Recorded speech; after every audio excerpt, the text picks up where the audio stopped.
Hey Rosebuds, welcome back to the Hill of Roses.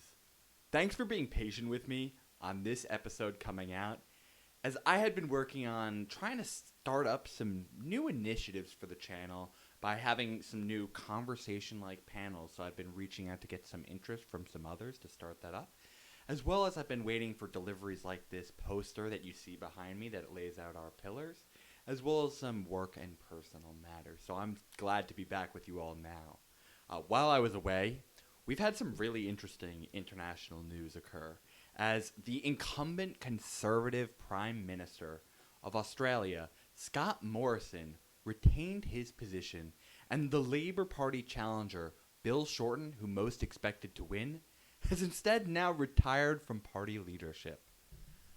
Similar blows were also faced even this past week with the EU election and the Labour Party. But rather than diving into more UK politics, like we've already done covering with Brexit, this week we're going to be discussing the voting system that produced these shocking results after 95% of Australia participated due to a system that we polled you all on, compulsory voting, as well as ranked choice voting, which we've discussed in the past being an essential part of organizing elections, as we did when we were discussing Represent Us. Rather than blow by ranked choice voting altogether, let's let it go to the heart of today's topic on compulsory voting by instead first giving us a slant of ranked choice voting within the Australian system from a refreshingly blunt presentation of this system of common sense solutions to not needing to pick between two shit candidates and instead picking those that will actually help us reach a social democracy. So let's kick off with a little bit of their video.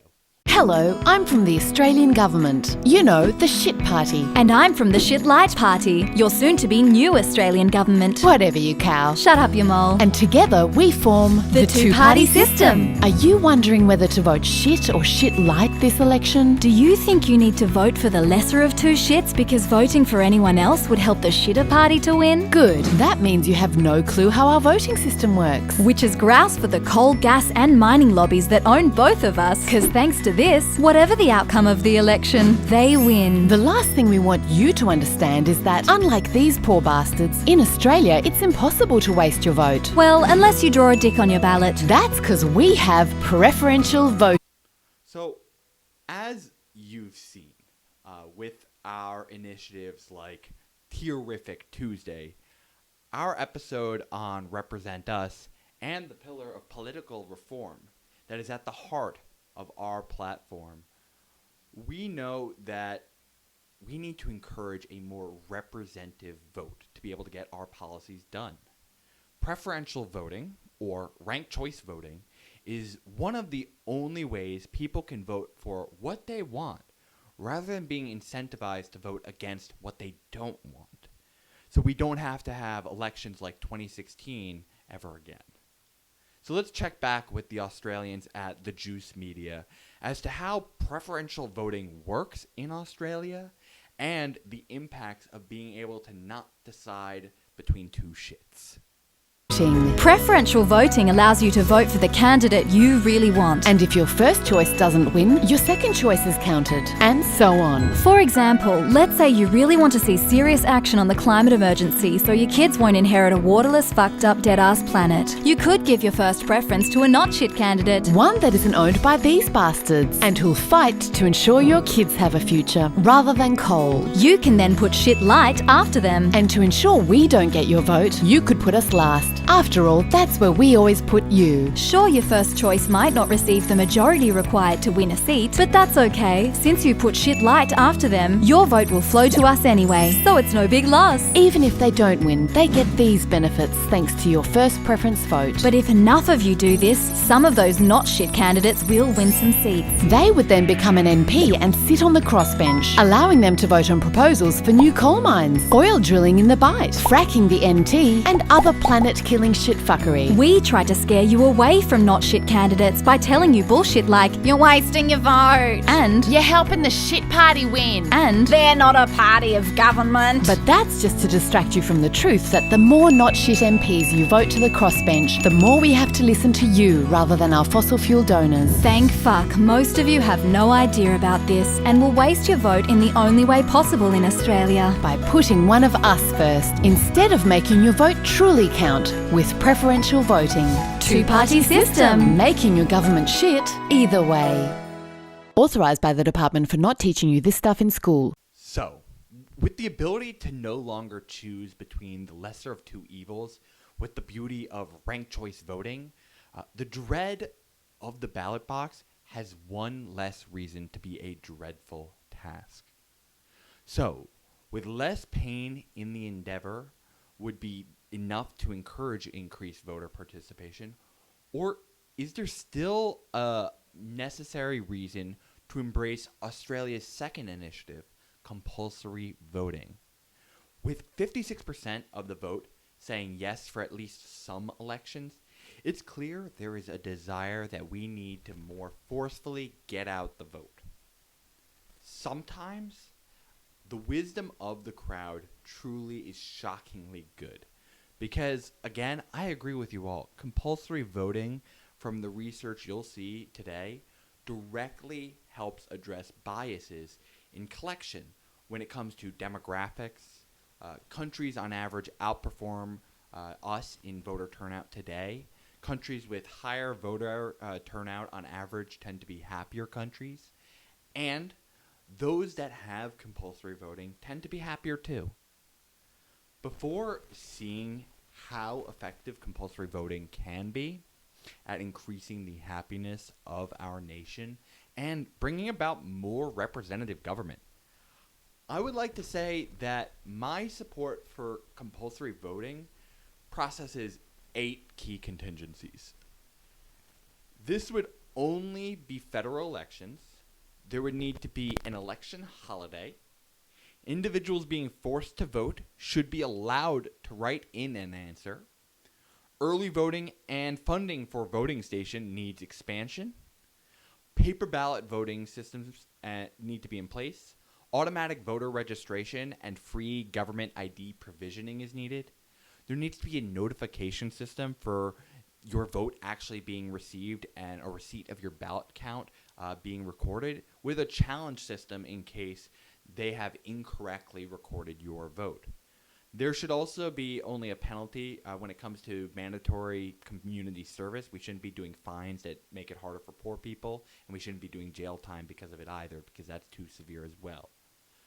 With needing all these contingencies being agreed on to actually support compulsory voting, you may ask yourself, why do we need to force people to vote?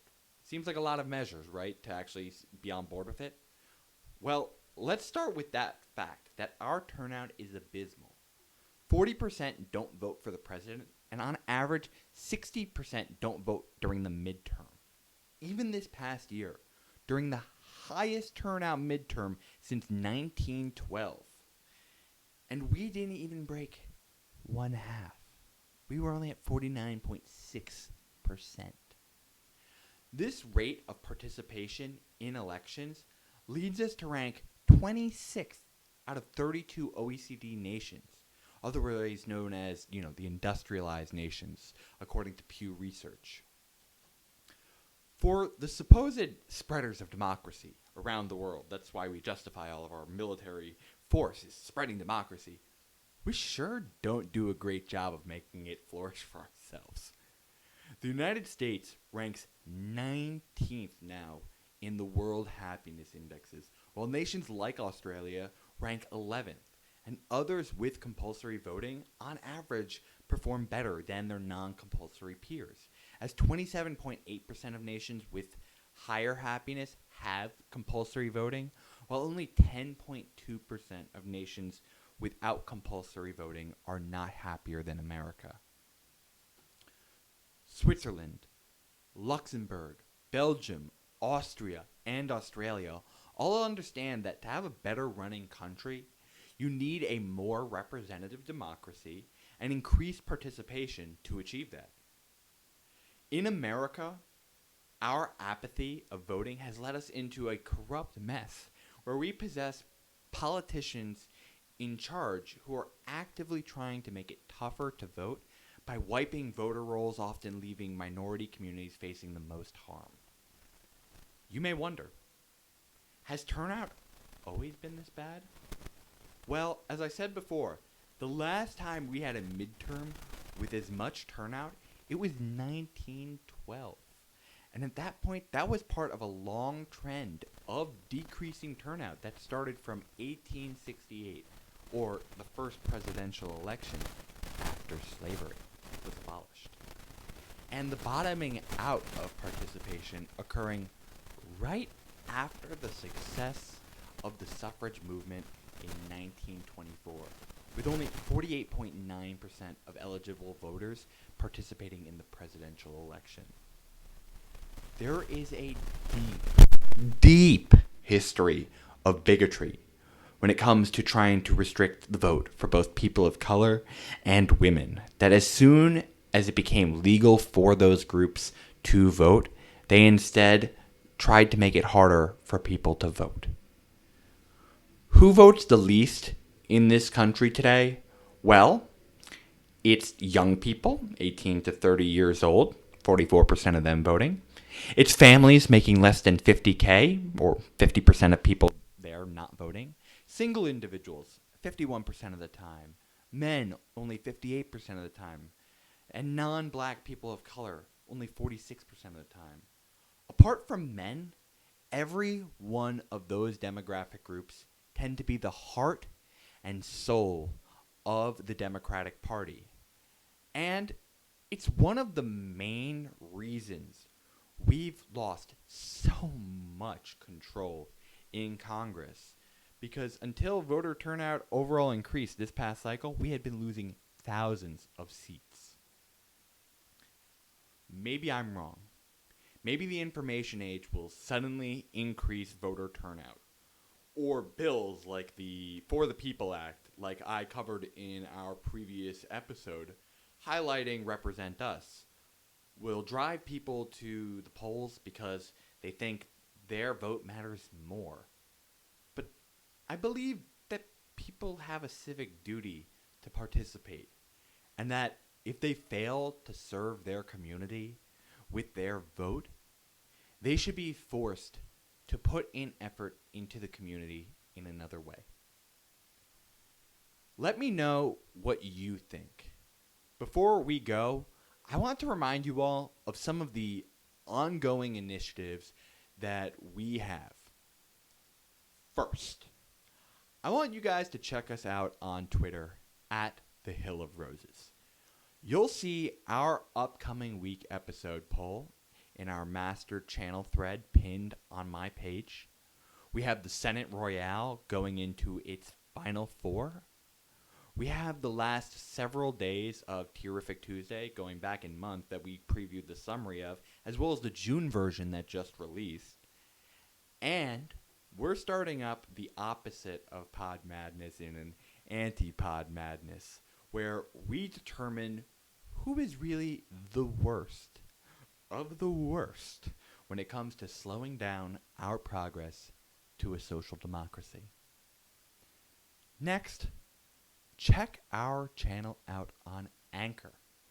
I'll be collecting mailbag questions there, in addition to being able to have a great place to actually listen to our channel if you're one of our purely audio listeners. You should also go there because I'm also going to be bringing on many people to have panel conversations of 3, and I'll be looking to try and use that as a way to record. Finally, if you liked what you watched or heard today, please make sure you subscribe and give us a like or a rating if you're listening on one of the audio platforms. It's the only way we show that the roses are growing upon our hill. Until next time, friends, stay rosy.